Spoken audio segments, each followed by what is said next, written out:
Un homme cherche l'amour sur un site de rencontre en ligne. Il parcourt au hasard quelques vidéos de présentation de jolies femmes. Elles sont toutes apprêtées et se montrent sous leur meilleur jour, mais aucune ne retient vraiment son attention. Jusqu'à ce qu'il tombe sur le profil d'une certaine Nina. Son regard s'illumine aussitôt. Elle est différente des autres, naturelle, sans maquillage, et surtout, d'une grande sincérité. Dans sa vidéo, Nina précise qu'elle cherche un homme qui accepterait qu'elle vienne avec sa fille de 6 ans. Touché, l'homme n'hésite pas une seconde et envoie immédiatement un message à Nina. Celle-ci le reçoit avec joie, et très vite, une relation virtuelle se noue entre eux. Le jour où Nina s'apprête à faire ses valises pour rencontrer son prétendant, sa sœur s'inquiète. Elle trouve dangereux que Nina parte seule à l'aventure sans même avoir vu cet homme.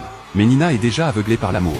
Après un bref au revoir à sa famille, elle se met en route. Enfin, Nina rencontre son Jules. Il s'appelle Karl, c'est un chirurgien esthétique talentueux. Certes un peu âgé, mais surtout immensément riche. La première impression de Nina est excellente. Karl emmène la mère et la fille dans son château. À peine sortie de voiture, Dasha, la petite fille, remarque qu'un domestique ne la quitte pas des yeux. Karl s'empresse de la rassurer, expliquant que cet homme n'a pas de langue, qu'il est muet et qu'il ne vivra pas avec eux. Dès l'entrée dans la demeure, Dasha est éblouie par tant de luxe. La gouvernante les accueille chaleureusement. Karl a pensé à tout, il a même préparé une chambre d'enfant somptueuse pour Dasha. Il fait ensuite visiter la chambre conjugale à Nina. Quand Dasha revient de la salle de bain, sa mère a disparu. Par hasard, elle entre dans la pièce d'un accent grave côté qui s'avère être aussi une chambre d'enfant, avec la photo d'un petit garçon sur le bureau. Soudain, un chien surgit derrière elle, lui faisant peur. Dasha se précipite alors dans le placard voisin. En baissant les yeux, elle aperçoit une paire de pieds d'un blanc immaculé. Il y a quelqu'un d'autre ici. Terrifiée, elle se met à crier. Alertée, Nina accourt. En fait, il ne s'agit que d'un mannequin. Karl explique qu'il porte la robe de mariée de son ex-femme et que c'était la chambre de son fils, aujourd'hui décédé d'une maladie.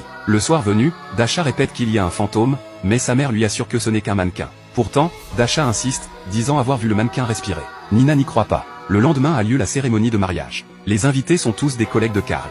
Dasha remarque une petite fille qui la fixe étrangement en faisant des gestes bizarres avec un couteau. Le seul membre de la famille de Nina présent est son oncle.